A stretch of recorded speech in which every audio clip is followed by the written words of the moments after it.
Hello, hello. Michelle Perda here, life and marriage coach for moms. Today, I'm going to be sharing with you two mistakes that my clients make when setting boundaries. Here we go. So, boundaries. So important. Healthy boundaries are vital in a relationship, in your marriage, because we're humans. Sometimes we get out of hand. Sometimes we're highly emotional. Sometimes our partners are highly emotional. And so then we kind of revert back to a very childlike version of ourselves, an immature side of ourselves. And we say some things. We say some things that we wouldn't ever say if we were not upset or if we were not hurt. And we find ourselves doing things that are really petty, right? So that's not helpful. That is not helpful for the relationship. So if you're in a position where, let's say, your partner is doing things and you're like, I need some boundaries. This is a very clear case of disrespect or just, yeah, at the end of it, disrespect. And you are wondering how to firmly set boundaries in a way where it's respectful instead of petty, productive, and setting a new tone for how you two are going to interact, you're going to want to keep listening or watching. Okay, so mistake number one is thinking that you need to keep trying different things.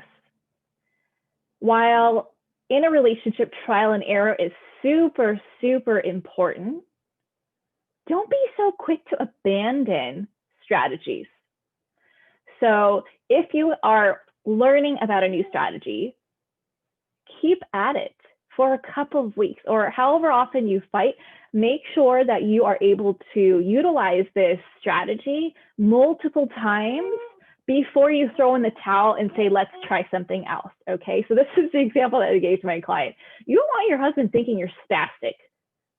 You're like constantly doing different things. And he's like, who is this woman? What is she doing? Who is she being right now? She seems crazy. We don't want that. Okay. And the example that I gave to her was I ended up having to sleep train my now 4-year-old because he just didn't want to sleep ever. And it was that or my sanity. And so, of course, I choose my sanity. And before, I would just try all of the things, right? I'm like trying to DIY it and reading about all these different methods, the Ferber method, the gentle method, all of the things. And I just was like, I don't know what I'm following right now because it was very emotionally based decision making. Oh, well, you're not sleeping. Okay, let's try this. Oh, you're not sleeping in. Let's try this. And so I wasn't giving a strategy solid time to work. And so to my son, who was a baby at the time, he's probably like, I don't know what you're doing. So I'm just going to keep doing what I'm doing. I wasn't teaching him that, hey, now's the time to sleep. And this is what's going to happen. This is what is the new norm. And so that is the example that I want to offer you.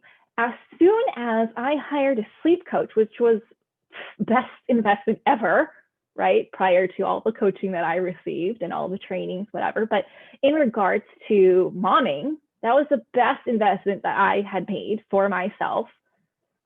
I had someone give me a solid plan, say, stick to this for 2 weeks. So like she held me accountable. She gave me a plan and I didn't have to think about, am I doing the right thing? Is this working? Am I giving it enough time? Is it time to switch? I wasn't going through all of that, like that crazy talk in my head. And I just had to listen to her and trust that she knew what she was doing and follow through. And guess what? Day 3, it was working. And so I just kept at it. And now, I mean, barring that he still likes to be awake, he does go to sleep when it's time to sleep.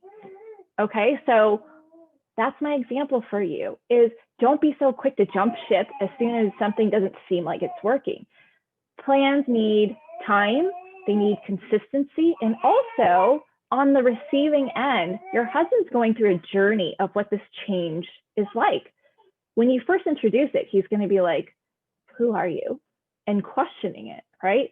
Are you just in a good mood right now? And that's why you're doing the thing and you're not reacting like how you normally would? Like, what is happening? You're quickly going to abandon this like you do with everything else. And then with time, as he sees that this is your new normal, he's going to slowly get on board, maybe quickly, and realize, oh no, she's not messing around. Like, this is her new norm. I need to figure out what I'm going to do now, right? And so remember that you only have control over you. So you get to choose how you show up. Do you want to escalate the issue, or do you want to not add fuel to the fire and stay grounded and stay calm and confident in what's going on within you and just let him do whatever he's doing, right? I always like to say, just because he's on the emotional roller coaster doesn't mean you have to get on it with him, right? Lead by example. And if you're not getting all, emotional and reactive too, he has nothing to feed off of anymore. He has to then decide how fast he's going to move through his emotions, right? It's not about turning on and off, it's about moving through them. So how quickly does he want to move through them to then start working with you for a resolution for the issue, okay? So that's number one. Number two is if you're at the point where you need to leave the conversation, and sometimes that is the best thing to do. What I hear a lot is that the woman just leaves. They decide in their mind, this is too much. I cannot handle this. I will not stand for you to continue to talk to me this way or act in this way. And so I'm just going to leave.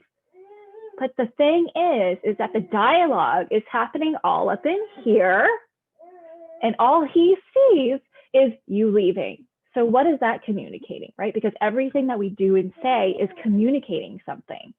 And so it's likely communicating, I'm shutting you down right now, which is going to create more of a power struggle, or it's sending the signal of, I'm rejecting you right now, I'm leaving, or I'm leaving, I'm never coming back, or I hate you, or the middle finger. Like, there could be so many assumptions made by your act of leaving, okay?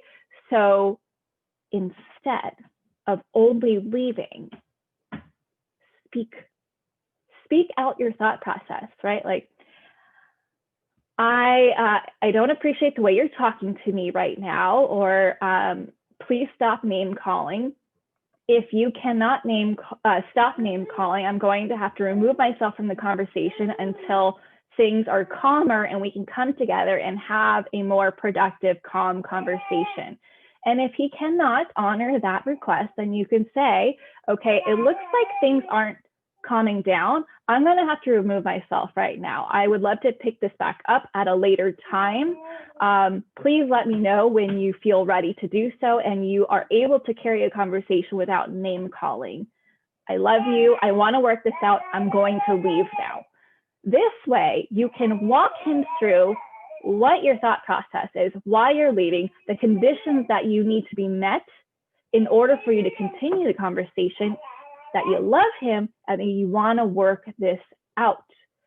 This squashes a lot of assumptions that he can pick up on if you were to just leave. Thanks for tuning in. See you next time. Bye.